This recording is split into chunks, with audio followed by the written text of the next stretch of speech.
Okay, tonight we're going to start Chapter 6, beginning on page 53. And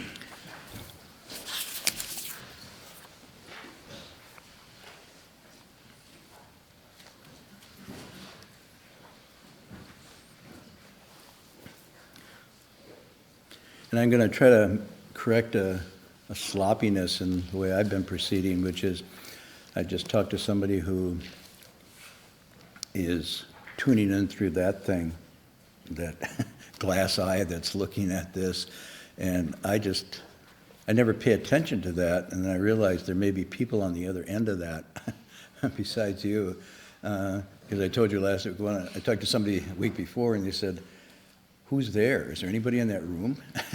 Behind the camera. And no, it's empty. I just sit here every Friday night and kind of practice talking. And what do they look like? I don't know what they look like. So sometime we should turn the camera around and just do a scan. People online go, oh, that's who's there. That's who they look. I said they probably look a lot like you. But then I realized that we just handed out the books, but not everybody has these books.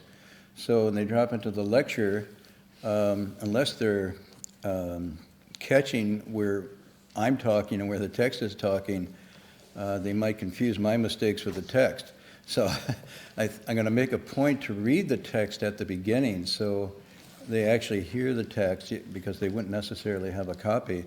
And then when I comment on the text, it'll be clear which is which. So I'm going to start tonight, read a section, and then go into it. This chapter is called To Repent and Renew. Text begins, "At that time, seeing the gentry and the villagers from all over the Guang and Shao provinces had gathered at the mountain monastery to hear the Dharma explained, the master took the formal lecture seat and addressed the assembled crowd, and then saying, 'Welcome, each of you good and wise friends. This work,' in parentheses, of self-cultivation, 'must begin right where you are in your everyday life. At all times and every moment of thought, purify your own mind, cultivate yourself, and work on yourself. See for yourself your own Dharma body and the Buddha within your own mind. Liberate yourself, regulate and train yourself. Only then will you have not come here in vain. You've come from afar to gather here together. This is because we share a karmic connection. Now all of you kneel upright, and I will first confer the 5 Dharma body incenses of the inherent nature, and then the unconditioned repentance and renewal.'" Okay, so there's a shift here somewhat. And it's not clear from the text. You have to remember that all of these lectures were put together by the disciples. Some were probably taking notes during these. Some of them were taking notes afterwards. And towards the end, we'll see where the master notices that they're taking records of this, and then formally gives the instruction to turn this into a text. But we're not there yet. And so we're going from different gatherings. And sometimes it's really clear at the beginning where he is and what he's saying. And then other times we find ourselves, it seems to be in a new situation. In this situation, it says they came, the gentry and the villagers from all over Guang and Shao regions. So at this time, China is divided up into these regions. Some of these regions are actually quite small. They're not very big. It's not like states in the United States. These can be very small. Nonetheless, at that time, travel was difficult, and to come from one of those regions to the mountain monastery is quite a trip and an undertaking. And you'll have to recognize it's a bit of a sacrifice. Partly getting at the flavor of this text is to read and imagine between the lines. At this time, life is tough. It's tough today, but at least you all just hop in your cars and get here on a Friday night. It's not too bad, and you probably have tomorrow or Sunday off. But in this lifestyle, there's not much off time. This is pretty much 7 days a week people are working, except those who are privileged, and that might be the gentry of the first group. The gentry are coming, and the gentry have a life of leisure. Their fingernails are not dirty.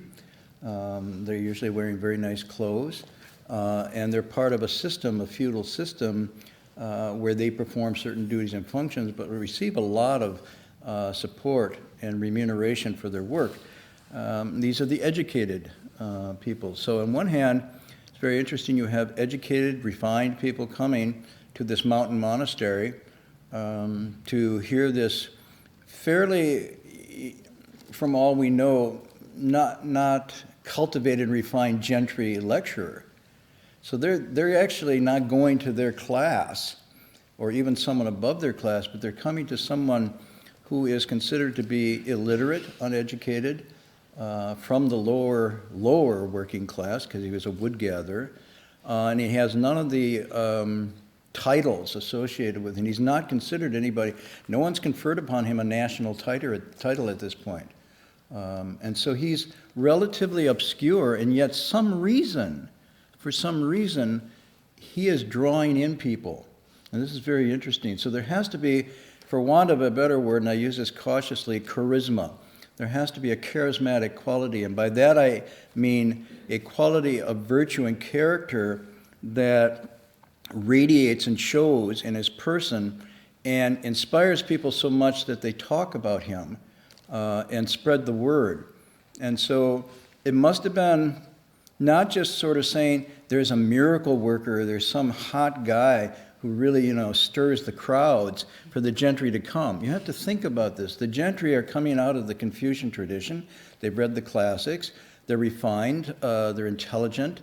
They have, if you think about it, a composure and lifestyle that's very elegant and thoughtful. These are the people that serve in the higher echelons of government. They probably have really nice places, relatively speaking, with gardens and groves, and they write poetry and drink really good tea, and not coarse tea. They get the best tea, and they play musical instruments, and they have poetry sung. And for them to come to someone like the Sixth Patriarch means something's going on here beyond just pietism or, kind of tent preaching. There's something here. And then it says the villagers come. Now the villagers are quite opposite. These are the peasantry. These are the folks that are making their living by the sweat of their brow and by digging and cultivating the earth, or in small businesses. But this is a hard and mean life that they're living. And still so in many parts of the world. Once you get outside the big cities, even in China today, you get out of Shanghai and Beijing, you go 20 or 30 miles into the hinterlands, and you're seeing life at a different scale. They're not debating whether to get a Lexus or a Mercedes. They're trying to think, can I get my bicycle working so I can get to the market? And they don't really probably have much health care anymore. And so sickness and disease can be really devastating. If someone dies in the family and they're working the farm collectively, it's a huge burden to continue that. And they probably live from hand to mouth. If there's a bad season with the crops, they maybe get a loan to carry them over, but if there's 2 bad seasons, they could forfeit their ownership of the property and so forth. So this is a lot of anxiety and tension in these, but they're all coming, and they gather at the mountain monastery, and it says to hear the Dharma explained. The master then took the formal lecture seat. So here we have again why this is the platform, because he assumes the platform, he goes up to the platform position.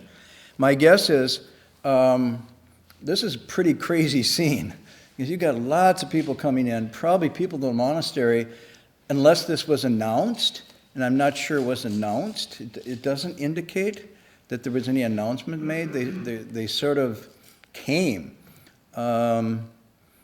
Now, how are you going to feed all these people? You think about this. I don't know. Does it say how many people?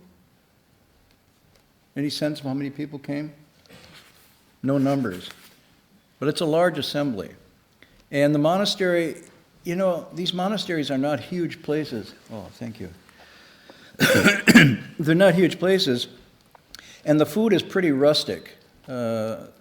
it's not like the vegetarian restaurant at the City of 10,000 Buddhas where people from all over Ukiah and whatnot come and really like the food. This is pretty simple. There's probably rice, some bread, vegetables they're growing in their gardens. And so you have a lot of people, and the kitchen's going to be really busy trying to take care of them. And then you have to remember, I've been in monasteries in China. Let's just put it this way. The plumbing is primitive, okay? And so you don't have a lot, and it's probably not all working, and it's probably getting pretty backed up at this point with all these people coming. So this is pretty interesting seed. He probably takes the formal seat, whether he's wearing the red robe or not, I don't know. The red robe being the formal robe of a Dharma master who's about to engage in something like this. But then he begins his talk, and what's really interesting about what he says here is first you have to imagine, why did they come? So I'm just throwing this out to all of you. Why do these people come? Why would they go to a monastery?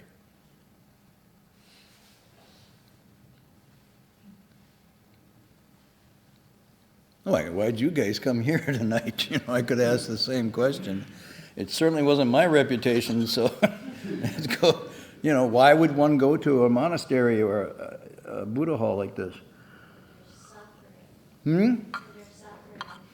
For their suffering? Because they're suffering.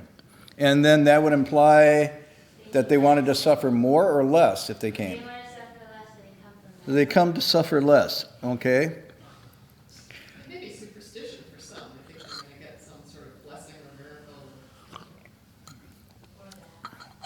Okay, so we have two, well, no, these are two angles. One angle is the internal angst, the kind of existential condition of suffering, meaning I feel a kind of emptiness and insufficiency or dissatisfaction with life as I face it. It's nasty, brutish, solitary, and short, as Hobbes says. And you encounter it this way, and then in these conditions too, as I was saying for many of the villagers and whatnot, life at this time, the life expectancy, my guess is probably pushing 40, 45. This isn't too much out of the time of Shakespeare. 35 or 40 was pretty much standard lifestyle for those days. So if you're in your 20s, you're already going downhill. You've got 15 years left, right? So it could be this existential condition of realizing mortality pressing in. Last night I was so exhausted from my week up north, I rented a movie, which I normally don't do, but I wanted to see this movie. This one was an early Bergman movie called The Seventh Seal. Have anybody of you seen this? Yeah. Well, if you have a tough week sometime, just take a look at The Seventh Seal. But basically, it's a very powerful movie set in the time of the Black Plague. And one of the scenes in there that's actually taken from a church in Sweden, and that's how the movie begins. There's this man lying on a beach, and he's a knight who has returned from the Crusades. And he's been at the Crusades for 10 years, and he's really seen a lot and done a lot. And he's lying on the beach, and he has a chess set in front of him, and he's playing chess with himself. This is how the movie begins, and the waves are breaking. He's looking at the chess set, and pretty soon you see him look up and go, whoa. And the camera turns, and there's this incredible figure standing there with this long black robe on and a black hood, and just standing there with this white face and just looking. And they look at each other, and he says, oh, it's you. He says, well, I've come for you. It's your time. And he opens his robe, and it's death. And the knight says, oh, is it that time already? I have an idea, what his death says. You're not going to get out of this, death says. He says, well, I hear you like chess. I've been known to play. He says, well, let's sit down and play. And he said, for what purpose? Well, as long as I'm playing, I don't have to go. And how about this? If I win, you leave me. And if I lose, you take me. And death says, I like that. Let's sit down. And of course, then how chess starts? You grab two little pieces and you put them behind the back to see who plays black and white. So he puts them forward and just black, and death says, how appropriate. But then they begin the game. That this is based, Bergman took this scene from an actual chapel in Sweden where the motif on the wall showed the angel of death playing chess with somebody. And it's to convey this thing of we are all in a chess game, and no matter how well and skillful we play, death wins at the end. So that life is this inexorable movement towards aging, sickness, and finally disappearance. So again, this is not something that's new. This is something that these people, so that's the existential side that you mentioned, suffering. But I expanded it a little too, this, because suffering sounds a little dull. But then your point, and it might be a very good point, is superstition. And what did you mean by superstition? How would you do? Not the internal so much as the external, that there could be something to be gotten. This person has some sort of magic or power, and get closer and you get a little more. So maybe the reputation was that this monk, Hui Neng, had spiritual powers or special abilities, even and sometimes healing abilities. Or if they weren't physical healing abilities, perhaps spiritual abilities that could confer some kind of salvation or heavenly reward or guarantee that after the chess player wins, you go off to. So whatever that could be too. That could be too. Any others why they would come? The beginning, it's like they all come from repentance. Does that say that? Because it didn't talk about he go up on the seat and speak Dharma, but right away he go into like everybody kneel and we're going to do the repentance. So it's almost like. But he says kneel upright, and I will confer. That's the passage. I confer incenses, and then unconditioned repentance and renewal. So you could suggest in there that that's why they came, to get something conferred upon them, and then do some kind of religious ceremony of repentance and renewal. Or you could say they didn't know why they came. Maybe they came to actually what the languages take refuge with the triple jewel, which was to formally become Buddhist. This often happens. If a great master, a teacher goes around and people hear of him or her, they gather and they ask to formally become Buddhists. And then they go through a ceremony where they take refuge with the Buddha, the Dharma, the Sangha. There's some bowing and things involved. And then they go away, and usually sometimes they get precepts. They take 5 precepts, the basic 5 precepts. And then it's a conversion, a formal conversion and declaration of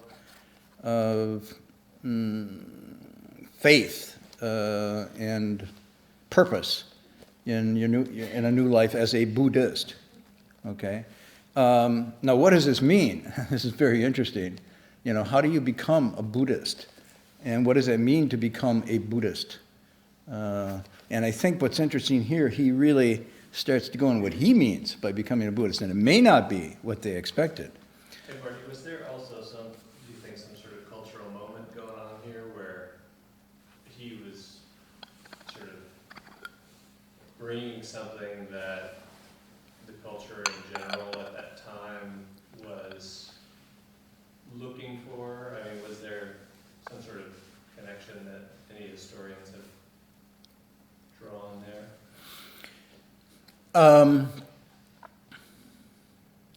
This is, you could say, one of the high periods of Buddhism in China, the Tang period. This is a flourishing of Buddhism. You could imply from this, and I think you have a good question here, there are many established, well-known, recognized Dharma masters out there, some of them with local or even regional or even national reputation and support. There are imperial Dharma masters. These are the ones that get from the emperor, the empress, this title. And then there's governors who go around. And once they get this title, that monastery gets really nicely built. And there's the best images in there. There's the best vegetarian food. There's the best incense. And there's a lot of gilding that goes on with this, and it's very popular. underneath this, though, there's a tension between sort of the adornment and the facade of religiosity and fervor, and then this deeper longing, is this the real thing? Like, I just went to this ordained, blah, blah, blah, blah, blah, but I don't feel like anything really happened to me. So this other longing that you could have would be more something like the people that are drawn here, because he has no reputation at this point except word of mouth. He doesn't have any of the adornments. There's not much support going on except what the locals are offering. And you could say in this time, there's like almost two movements. There's the organization of Buddhism, the actual edifice and the institution, and then there's the organism, which is this organic sense that people have, this longing, this hunger, this interest. And it seems like he's probably drawing mostly this group here. So on one hand, they don't know what to expect when they're coming, but they're expecting something that's not just the ordinary. That's my guess, and that's probably what's going on, that some people are starting to take this seriously and think, well, wait a minute, we've heard a number of these texts, and it seems like whatever that liberation or end of suffering, if you want to use that term, is not something that's coming through divine authority coming down. It's not something that a monk or a religious person confers, but it's something that has to be brought up from within yourself, and that means you have to learn something about how to do that. So it's exactly the difference between just give it to me, man, just give me the blessing, give me the mojo, rub my head, do this thing, give me those beads, just give me those special beads, bless my baby, bless my future, and I'm out of here, and whoopee, and I'm saved. And it's like, you going to do anything? No. I'm going to keep these beads or wear this sutra around my neck, But then there's this other side that says, well, wait a minute, it's not a conference, but it's a conversion, meaning a transformative exercise experience. And that you're going out, not the same person you came in with. You're actually going in, and they're coming in for something more than that, I would guess. But the ability to do that means his reputation is he's not conferring. Now, some people thought this earlier, that he's got something special he's giving away. He's made it very clear he doesn't. But he does have a teaching that allows you to activate it within yourself. So my guess is that's the kind of persons that are coming here. They're going for the mechanism of liberation that he has purported to have and teach. This can be very powerful, but you are right in the sense, if you're disposed to the other, you won't touch this with a 10-foot pole. You do not, if you... Yeah, you come in, by the way, the Reformation, who is associated with Martin Luther, his motivation for becoming religious was the plague. Okay? And at that time, he was losing all his friends, 23 years old. They were dropping like flies, and he's going, what is this about?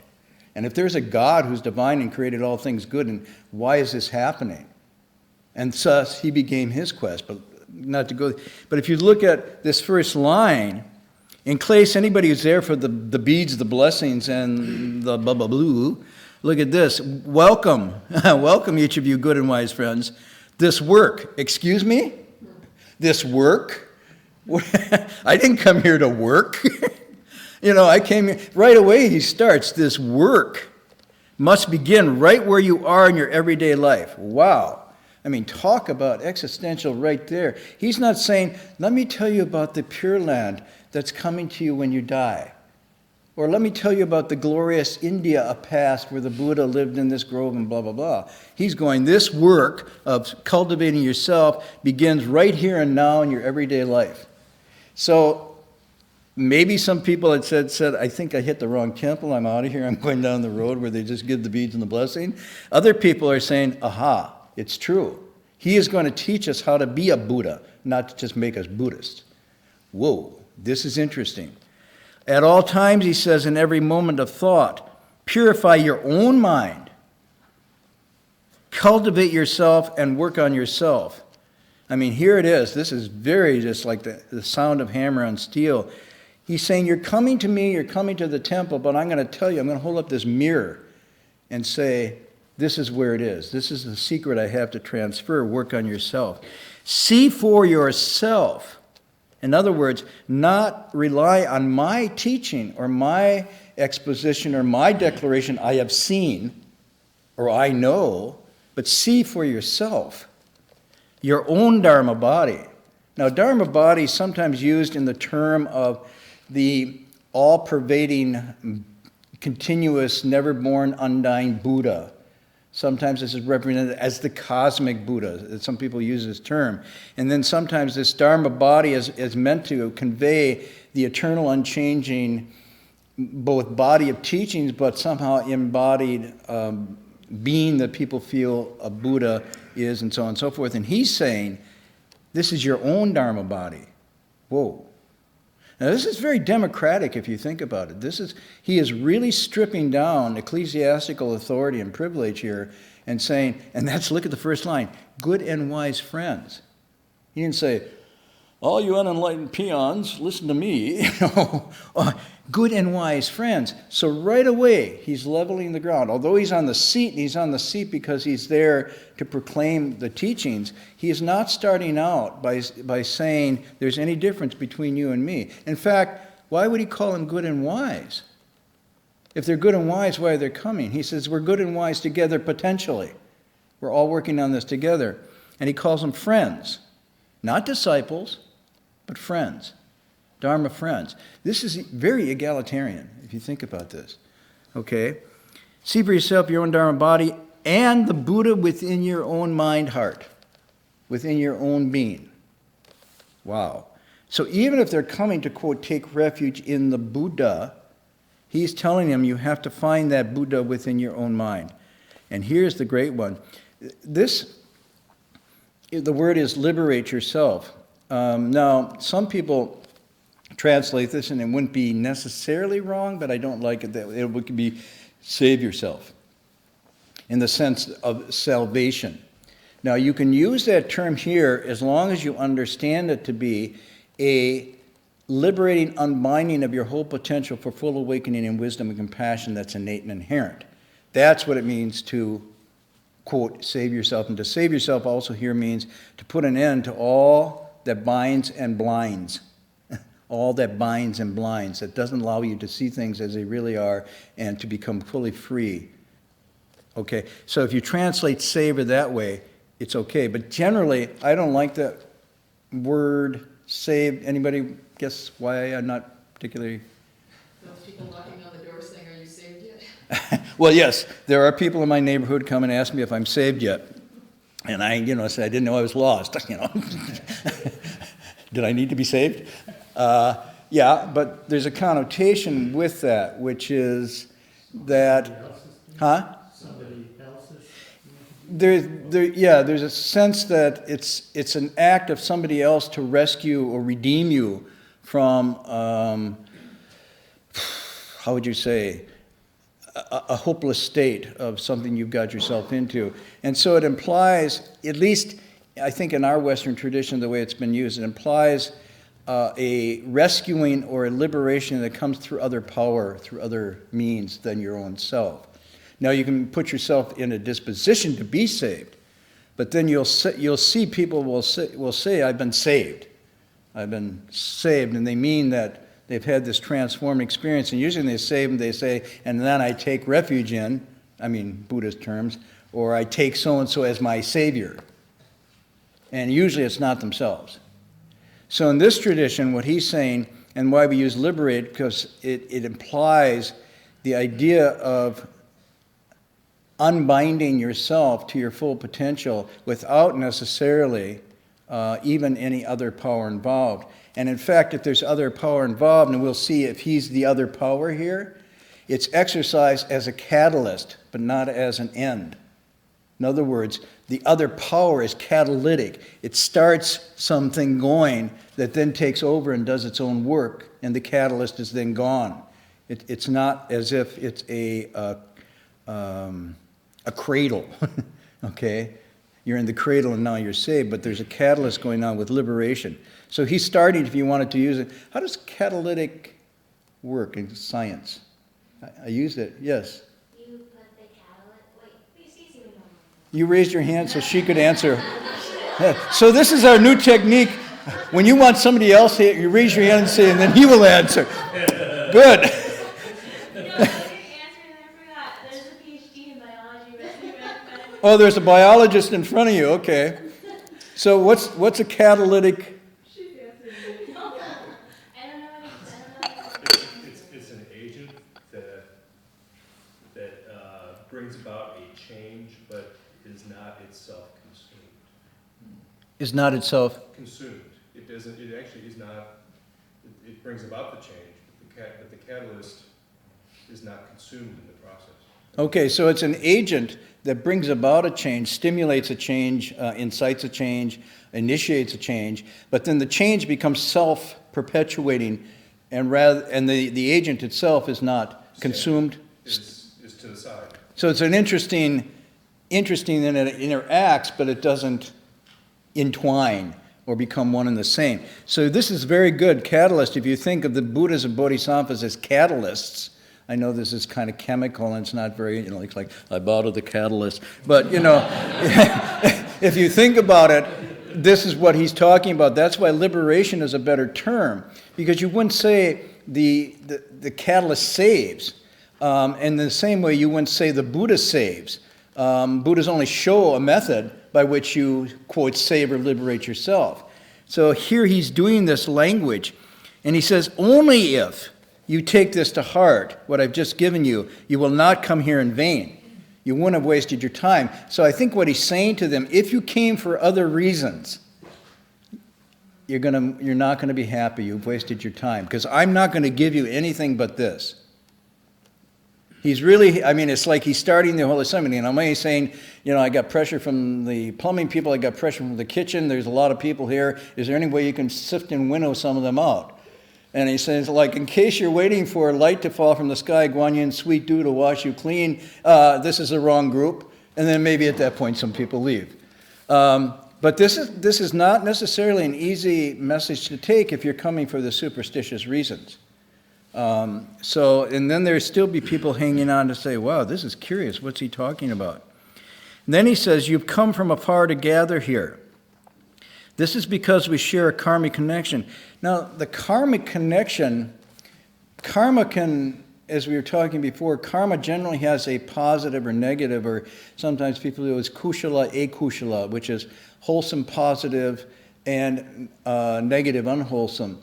And so through intentional actions of body, speech, and mind, we create results, we create energy or consequences, an atmosphere and environment of causes and conditions of which we live within.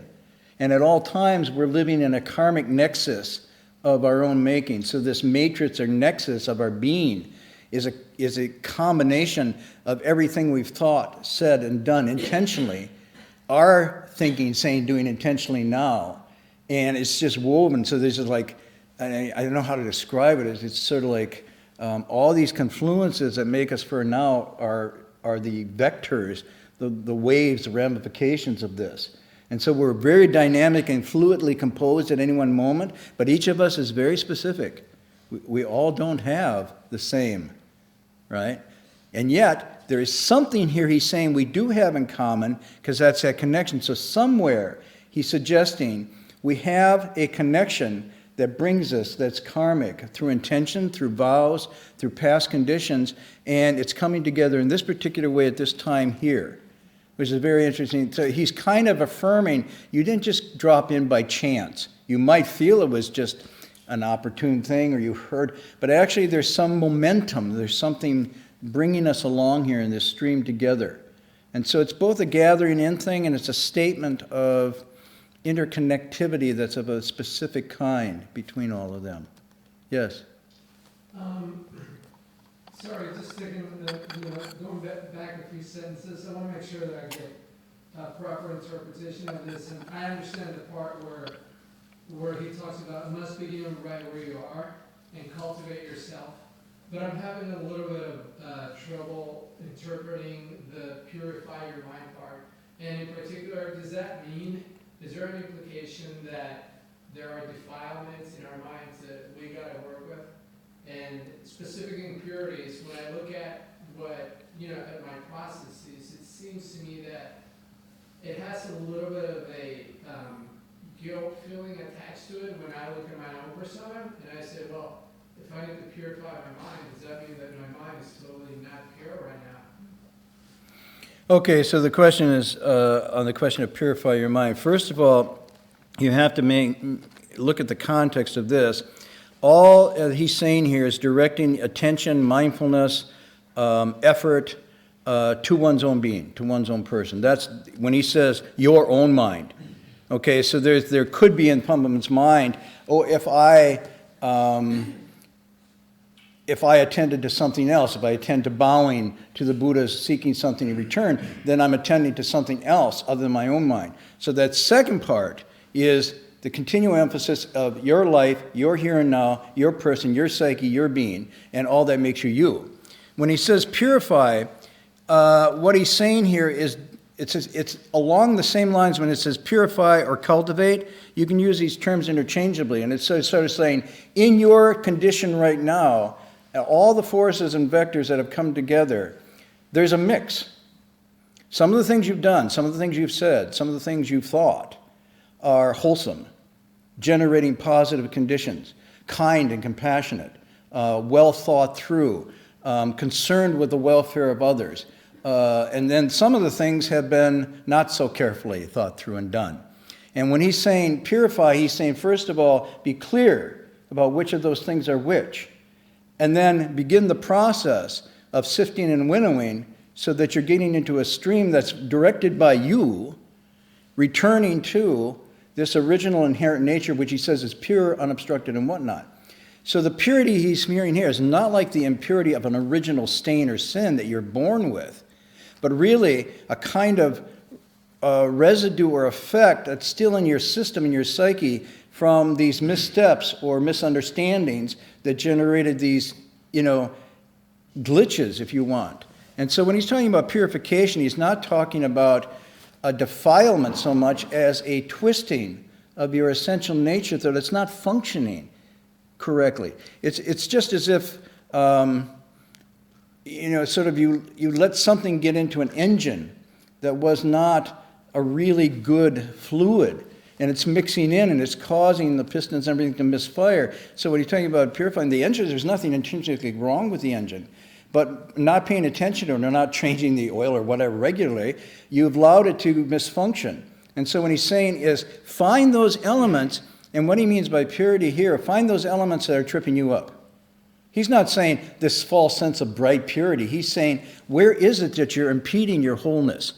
Where is it that you're getting out of harmony with your inherent harmony? This is what pure means. Pure means nothing added, nothing in excess. So where those excesses and deficiencies are, that's what he's referring to, and then you come back. But it is not implying moral stain. It's not implying an innate depravity or incompleteness of the human condition, but rather an inattention to our innate possibilities for perfection and wholeness that we're just not working correctly. So when he comes back, if it was innate and inborn, what could you do? You see, there wouldn't any work you would do on that would be kind of useless because it was already built into the very structure. He's not saying that. When he's saying purify, he means return, renew. And that's why renew is very much here. If it was innate and built in, the repentance and renewal would be useless. There's nothing you could do. And that's where sort of the mind of external salvation comes in. If you're innately this way, then it's not within your wherewithal to teach and transform yourself. You're stuck. And so you need something to come and liberate you from this condition that you're all stuck in. But if you're already whole and complete and just made some missteps or you're not functioning properly, then it's perfectly feasible that you yourself, in fact, the only way it would work is you yourself start to take control of your engine. So he says this mind is the king, and you're the king on the throne. How are you taking it? How are you handling your engine? Is it boom, boom, boom, right? So he's saying you didn't start with a defective engine, you don't have a defective engine permanently. You're just not attuned yet. It's not tuned. And so this mindfulness that he's talking about, very interesting. We carry this metaphor. I don't know why. I don't know much about engines anyhow. I don't know why I'm talking about it. But I do understand. It's attunement. Purification means attuning. It doesn't mean you get rid of anything. You simply correct it, because if you got rid of it, you'd miss an essential part. So you just adjust, you attune. It's similar to, I know something I could talk about, a musical instrument like a guitar. If you're playing the guitar, you go, da-da-da-da-da. Oh, you smash it, get a new one. This one's defective. No, you tune it. You tune it. And by tuning it, you get the harmony again. It's that metaphor is like us. We are the instrument. Everything's whole and complete. We're well built. But over time, we let those tunings go. We don't play it enough. We change conditions and we don't adjust. Obviously, for example, we move to an area and we hook up with friends that really are not attuning us, And so the strings get a little out of something. But he's saying, if you listen, you'll hear that and you can tune it again. So meditation, what he's talking about here, is a method of purification, which means listening to myself and retuning. That's what he means by purifying. Getting yourself back into this really harmonious, attuned wholeness, which he says is whole and complete. So, good question. But again, like save and purify, these have connotations that we bring with us that the text doesn't, but it triggers these things. Good. And so then he goes on, he says, you've come to gather together, we have a karmic connection. Now he says, kneel upright. What's that about? Why are they going to kneel upright? Why are they going to kneel?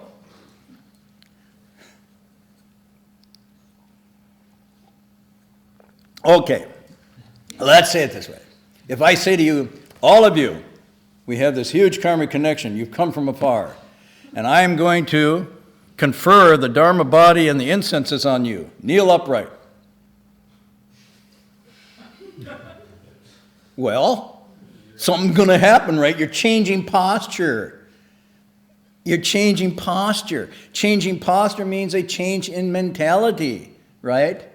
Being open to something coming in. This is very interesting. What does kneeling represent? You're uncomfortable sitting, so you kneel. You've been sitting a long time, now kneel. Well, lay flat. Why didn't you say lay flat? I'm going to confer on you. Let's have an imaginary journey. No. Lower the ego so they can be in a more receptive mindset, and also pay respect so that when the teaching is given to him, he's about to deliver something, right? Okay, so one is you're saying you're assuming a posture to accept or receive something, so it's more, but you're saying it's an ego lowering exercise. Yeah, there's a certain modesty, but also an attentiveness. Attentive and modest, I like that. And the modesty means when one kneels. How many places have you seen kneeling happening? I noticed in the political debates that before they faced each other, they knelt to each other like that. No, it didn't happen. Well, maybe before the State of the Union address. Good and wise friends. Oh, not, huh? How about before the game, the Super Bowl? They kneel and... No, it doesn't have... So what does kneeling represent? Respect. Huh? Respect. Respect, modesty. It's a lowering of yourself. It's a posture of non-aggression. You don't see what do they have, these new fights where they just bleed they just pound each other. Nobody's kneeling. It's like, right? So, there's this whole macho ego. When we stand, we're inflating ourselves. We're making ourselves big, right? And warriors, when they go into battle, try to make themselves bigger with all this stuff they wear. Animals, when they're about to fight, puff themselves up, right? Try to make themselves really big. The opposite is to make yourself small. You diminish your stature by kneeling. Moreover, you can't do much kneeling. You can't just run around and run out, right? You're screwed. You're on your knees. You can try, but so you're removing your range. You're limiting your escape mechanisms. You're vulnerable with your kneeling. Kneeling is vulnerable. But it's not a complete submission because of the uprightness. The complete submission would be lying on your back. Right. And complete submission would be lying on your back and showing your juggler. Which is, alpha male comes to the lesser male dogs And the way they show their submission is lie on their back and show their, he didn't, this is not Buddhist. So if you go to the next refuge ceremony, don't lie on your back and show your juggler and say, give me the dome and triple jewel. No. But your point is well taken. Well, on one hand, it lowers the ego, but it brings attention. And part of the attention says, I'm here. I'm not going anywhere. It's not like I'm leaning on one foot or left foot or whatnot. I am here. I am here and now, available for something, and I'm receptive because I'm kneeling. Okay? But I'm kneeling upright. I'm not bowing down. So that's very important. He said, don't bow to me. I'm not asking you to bow to me. I'm asking you to kneel upright because we're going to get to work here. Okay? Kneel upright, and then he says, I will then do. Now, they may think, maybe some of the superstition ones came about and they said, oh yeah, he always says that stuff, work in yourself, cultivate yourself. But here's the thing, here's the prize. We're going to get the Dharma body incenses, and we're going to get the unconditioned repentance and reform, and that sounds good. That sounds like capital E, on RR, this is it, this is a special thing. And then what is he going to do here? He's going to trick them. He's going to continue to do what he's done throughout this text, which is very interesting. He takes all the conventional rituals, conceptions, teachings of Buddhism, and he changes them into the organism. He catalyzes them and takes them out of this static, sort of reified, thing and brings them down into the here and now nitty-gritty. And so these incenses, if you think about what is incense for, because in a ceremony like this, it's not uncommon that people are given a stick of incense and sometimes a flower. Those of you who've done the formal repentance ceremonies know that on your stand, where you have the text that you read, sometimes they have a little bowl, right? And what's in the little bowl? M&Ms. No, what's in the little bowl? A little flower and a little piece of incense. Okay, and then sometime during the ceremony, these are symbolic items. They're collected and they're put, and the incense is burned and the flowers are put on the altar. And these are part of a ceremonial thing. So when they come in, they might have a stick of incense. Now, one stick.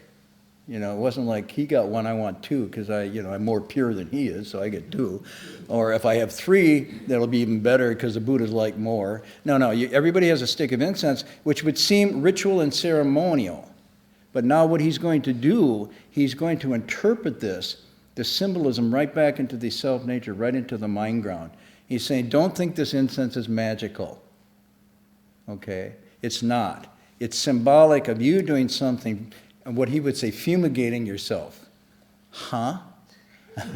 Huh? I mean, I'm sorry, because if you look at the language, see, somebody, one of the earlier translations of this didn't use incense. Remember, what did they use?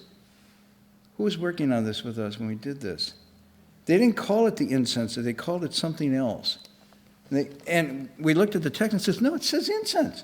And it says incense of concentration, incense of morality, incense of wisdom, incense of liberation, and incense of liberated knowledge. And they emit a redolence. You have to use perfume or essence. Right, but I guess, I'm sorry, I shouldn't have said fumigate, because that too has the idea of cockroaches. So, perfuming. Okay, perfume yourself. You're perfuming yourself. So he's saying, why? You don't have to perfume the Buddha. The Buddha is already whole and complete. You're perfuming yourself, but it's symbolic. It's symbolic of cleansing yourself, which is, in the first sense, by kneeling, you're perfuming, because you're getting rid of a certain arrogance. So when he's talking about perfuming, he's not talking about literally making yourself smell good. He's talking about getting rid of afflictions, bad habits, and attitudes that would prevent you from seeing your own nature. One would be arrogance. I don't kneel to nobody. Oops. You could see somebody there. All of you kneel upright. It's like, excuse me. I'm not going to kneel to this uncultured, illiterate bumpkin monk up here. Well, especially if you have the gentry and the commoners. Whoa, very good point. Now you got the gentry, and you say to the gentry, kneel upright. You try that, for example, you go to the Senate, and you're asked, and you say, now all of you senators kneel upright. ain't going to happen, right? So it's really hard for some people. The first twitch will be right there. The first twitch when you come in will be that. In other words, oops, what is it in me that resists that? Then when you use the word, it's humble or modest, it's like that resistance to getting down, that resistance to opening up, that resistance to being vulnerable is the first affliction. And if you can't get past that, you're not going to get in to this teaching. It's really interesting because you cannot get there if you think you're already whole and complete and full and you have nothing to learn. So unless somebody was able to actually get down in this way, there wouldn't be an opening of the heart. There would be this resistance, and therefore this thing wouldn't work. So it's very interesting. But the thing to be very clear about, he's not saying get down in front of me, adore and worship me. He's saying get down into your own being here. Get rid of haughtiness and arrogance. Otherwise, there's no way this teaching is going to go. It's really, I mean, and you have to see what he's, what he's about, because there's nothing in this text that suggests a kind of imperious manner of this monk, or that he expects and wants people to bow to him. Even when he scolds someone for bowing improperly, it's not because you didn't bow properly to me. It's because you didn't open your heart fully in that bow. You came and said, yeah. What are you saying with that? Like, yeah, I don't really respect, or I'm not really open. So this thing that's going on here, the setting of this is really interesting. We ran out of time, and I'm sorry, we're going to have to continue this next week. But if you look ahead at the text, you see the 5 instances he's talking about, and we'll get into this next week, but none of them are outside. None of them are external. They're all internal mechanisms, all internal cultivation things. And by the way, there is a formal ceremony obviously going on here, but he is recreating one. He's making this up as he goes along. So how many of you have taken refuge or been to refuge ceremonies? Yeah, a few. What you're going to see going on here, by the time they're done, they will have been to a meditation session. They're not just going in formally bowing and getting a Dharma name and some beads and walking out. They're actually going to a workshop on self-transformation here, and he's using the ceremony to instigate this. He's using the rituals, which could be just blind and kind of perfunctory and meaningless, and he's turning them to something very, very dynamic and catalytic. So the time they're done going through this, they're going to be different than when they came in. But so much for tonight. Any questions?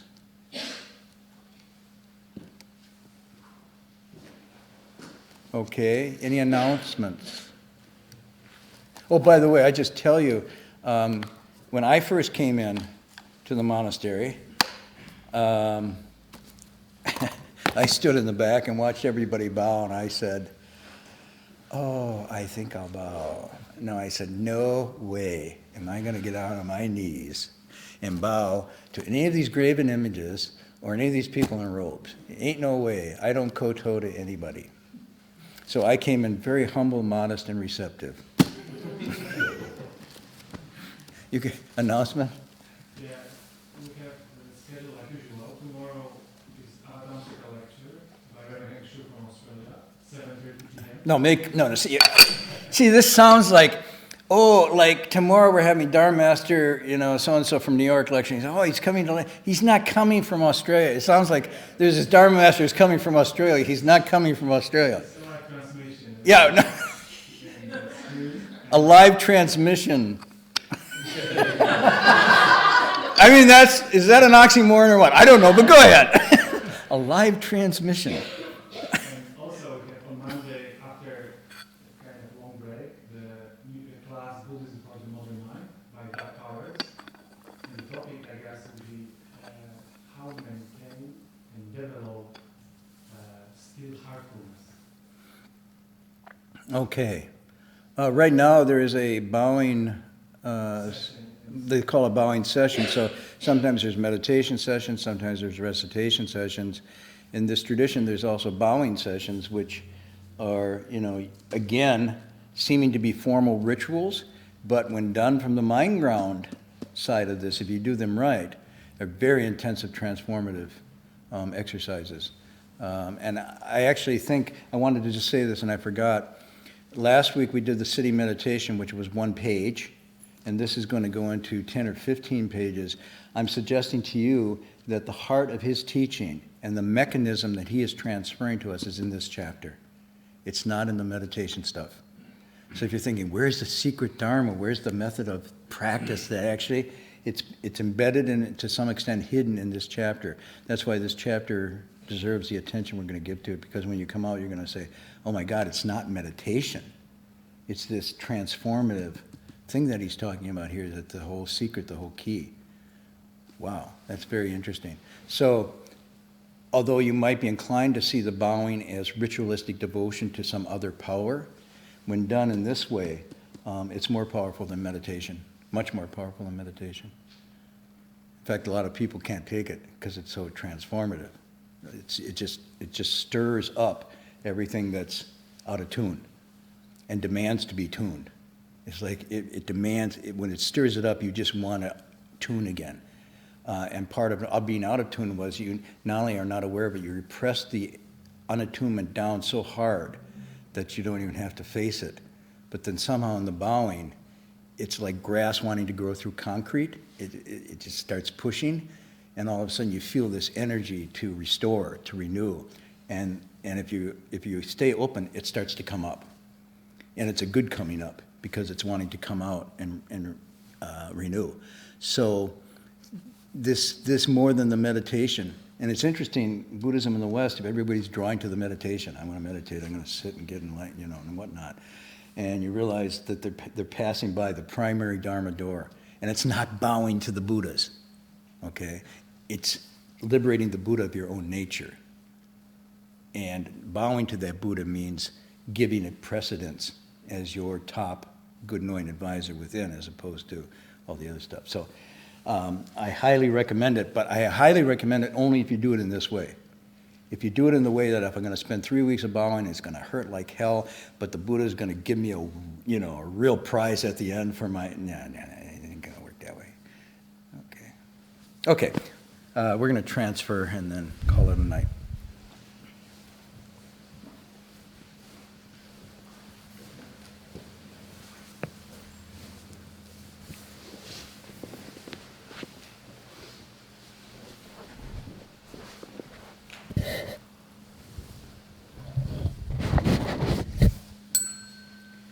May every living being, our minds as one and radiant with light, share the fruits of peace with hearts of goodness, luminous and bright.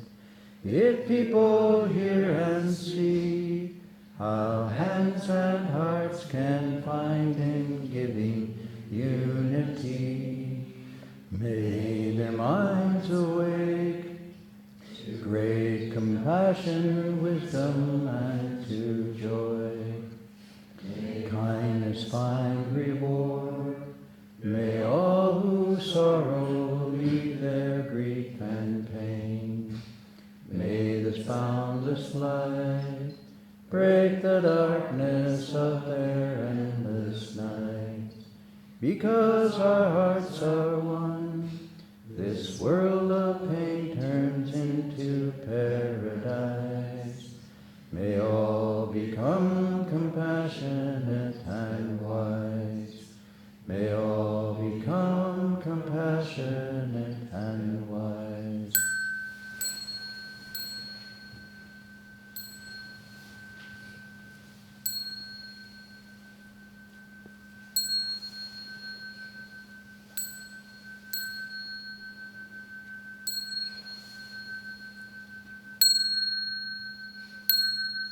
Ding Li San Bao.